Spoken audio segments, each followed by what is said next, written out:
थोड़ी ना बोले आप झूठ क्यों बोल रहे हो। हम नहीं बोले, नहीं बोल सकते साहब, वो माननीय विपक्ष के नेता है, वो बोल सकते अपना भाषण मान्यवर।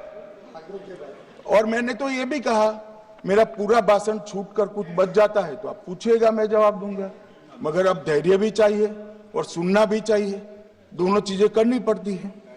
मान्यवर, वोट चोरी का कोहराम बचा। मैं वोट चोरी किसको कहते हैं वो बताना चाहता हूं। वोट चोरी के 3 आयाम हैं।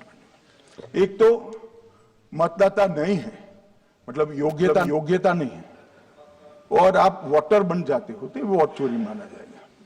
दूसरा, आप गलत प्रकार से चुनाव जीतते हो तो वोट चोरी माना जाएगा।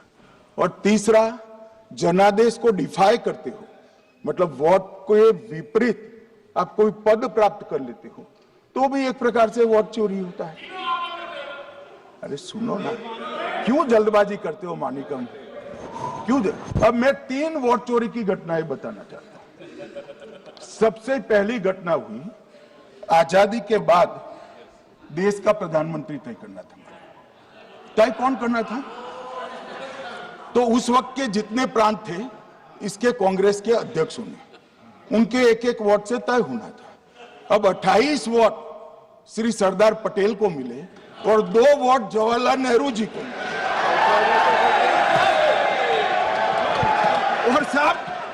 और साहब प्रधानमंत्री जवाहरलाल जी बने।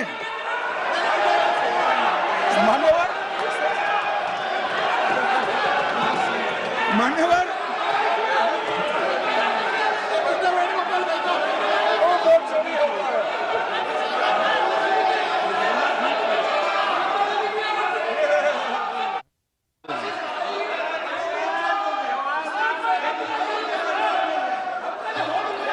प्लीज, माननीय गृह मंत्री जी, माननीय गृह मंत्री जी, प्लीज।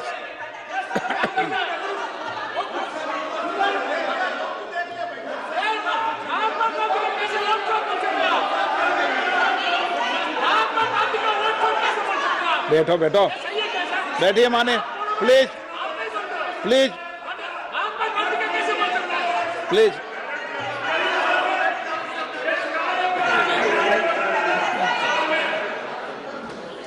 मान्यवर दूसरी, प्लीज बैठिए बैठिए माननीय सदस्य, प्लीज, हर बार नहीं उठते, बैठिए। मान्यवर दूसरे प्रकार की वोट चोरी, अनैतिक तरीके से चुनाव जीते, ऐसी वोट चोरी भी भूतकाल में एक बार हुई थी। श्रीमती इंदिरा गांधी रायबरेली से चुनी गई। इलाहाबाद हाईकोर्ट में श्री राजनारायण पहुंचे कि चुनाव नियमों के अनुसार नहीं हुआ। इलाहाबाद हाईकोर्ट ने ये तय कर दिया कि श्रीमती गांधी ने उचित तरीके से चुनाव नहीं जीता है, हम इसको रद्द कर दें। मान्यवर, ये भी वोट चोरी थी, बहुत बड़ी वोट चोरी थी। और उसके बाद में क्या हुआ? उसके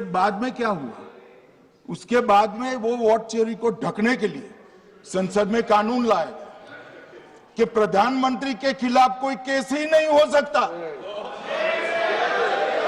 मैं विपक्ष के नेता को कहना चाहता हूं, इम्यूनिटी की बात आप चुनाव आयोग की पूछ रहे हैं, इसका तो मैं जवाब दूंगा, इम्यूनिटी का। मगर ये इम्यूनिटी जो श्रीमती गांधी ने दी थी, इसके लिए आपका क्या कहना है? पर उन्होंने तो स्वयं के लिए ले ली। उनका आरोप है। प्लीज, ऐसे नहीं चलता मान्यवर, आप जब बोले, जब 5-5 मिनट में उठेंगे क्या? ये मान्यवर, उनका आरोप है। आप भी बोले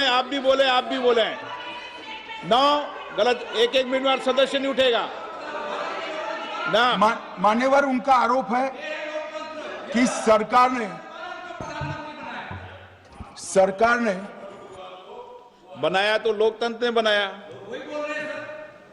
तो जो समय का केस था वो बताया है, आगे का तो बताया। मोदी जी को भी सब लोगों ने प्रधानमंत्री बनाया है भाई, आपकी कृपा से नहीं बने हैं। मान्यवर,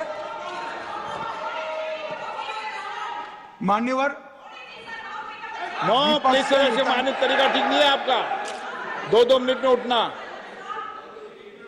मान्यवर विपक्ष के नेता ने कहा कि आपने चुनाव आयुक्तों को इम्यूनिटी दी।